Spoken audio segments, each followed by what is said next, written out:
Hold on, I think I got to reclaim something for y'all. One sec. What's up, fellas? Can y'all hear me? Yes. How are you? Yeah, we hear you. What's going on, Jay? Good, man. Good. Yeah, I got in here so early. I was like, damn, they already started.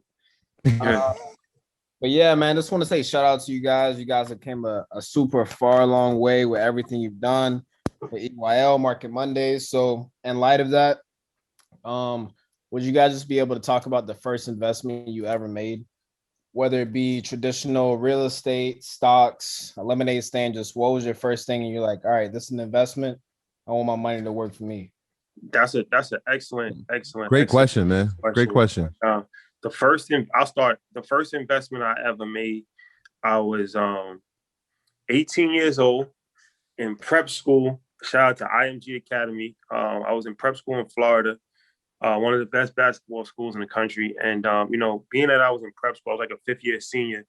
You have a lot of time on your hands when you kind of, you don't really go to school too much. It's like they kind of make up classes for you just to kind of like have something to do. But you play basketball pretty much the whole day. So I had a lot of time on my hands, and I was always interested in finance even back then. So I didn't have money to invest. I didn't even know how to invest. So the first investment that I did, I can't front, I bought Rich Dad, Poor Dad. Not only did I buy the book, I actually brought, at that time, it was like cassette tapes. So I brought the whole package. I think it was like 8 of them, right? Yeah, it was like cassette tapes, a manual, a book, a workbook, all of that. I forgot how much it cost. Probably like $800 back then, something like that. But that was a great investment because no matter how you feel about Robert Kawasaki, he said some crazy things as of late, and we kind of see his true character. But my brother Wallow 267 said something that was very poignant. Don't beef with the information. You don't have to like somebody to learn from them. Mm-hmm. And I can't front, like that book, that whole course was something that really helped change my mindset and educated me on a lot of different things when I started to look at money differently. And that set me on the path ever since. So that was my first investment. And that's why I always say invest in your education. Don't be cheap on your education, because the education is the only thing that's really going to save you in this world. So, I practice what I preach. I paid for that, which would in today's time, I guess, would be like considered a course. I paid for that when I was 18 years old, and I studied it. And I still remember a lot of those things to this day. So that's my first investment.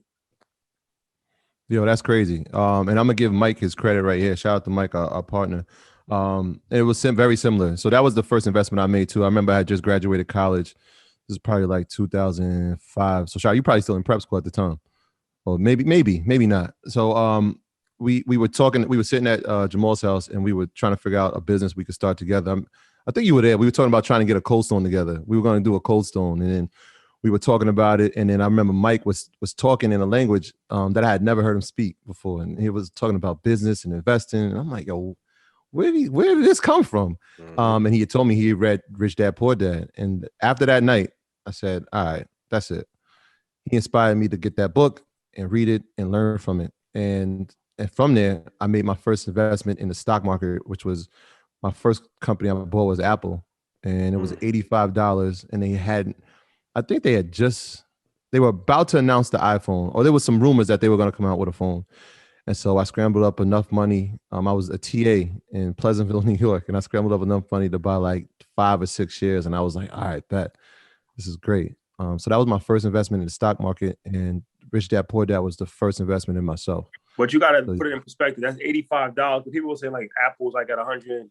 Yeah, well, it's been split a few times now. It's been split like five. Yeah. It's been split like five times, right?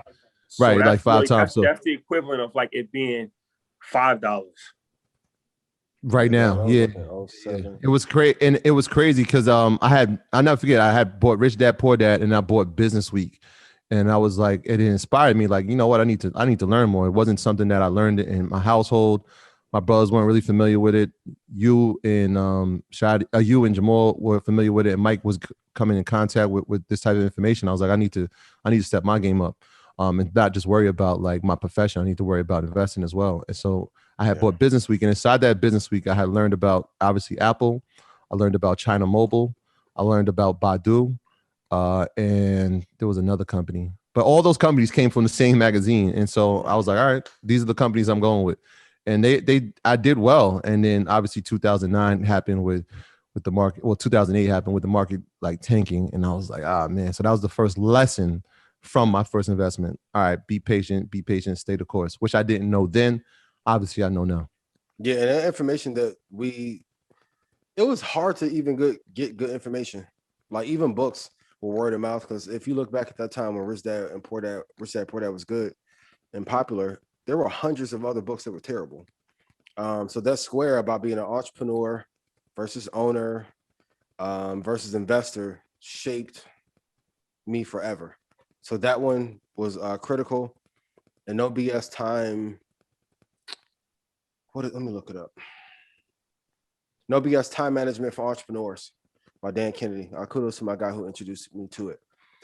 So when you hear the title, you're like, I don't need a book about time management. But the truth is, like, how you manage the time in your business is how ultimately you're going to make money. The thing that it taught me, though, is the habits of people that are poor.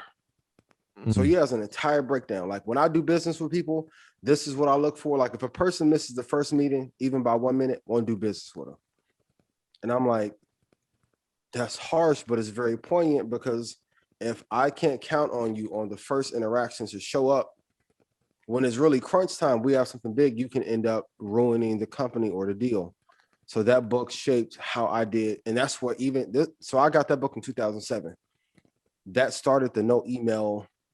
Even on sales calls, I would group my sales calls together. I didn't believe in doing one-on-one calls. And then in 2007, Tim Ferriss's book, 4 Hour Work Week, fundamentally changed how I thought about doing business as well and doing things at scale. So those are, like, knowledge-wise, 3 books that had the greatest impact on me and probably always will. Yeah. Another book that helped me out a lot was How to Make Money in Stocks by William O'Neill. That's great. That's so slept on. Good one. Oh my God, that's slept on. It's a real easy to read book for beginners. And it gave me a lot of information. And then that led me to Investors Business Daily. A lot of people know about Wall Street Journal, New York Times, but not a lot of people know about Investors Business Daily. And that's something that is extremely, extremely valuable if you are interested in really becoming a real, like, solid investor. The information in there is really, really A1. Life-changing. Yeah. So you know what? So yeah, that's another one. Another one that I had was Who Moved My Cheese. And that's like a really, really easy book. It's like 87 pages, but it just breaks down different types of mindsets. So Who Moved My Cheese by Spencer Johnson. That was my second book.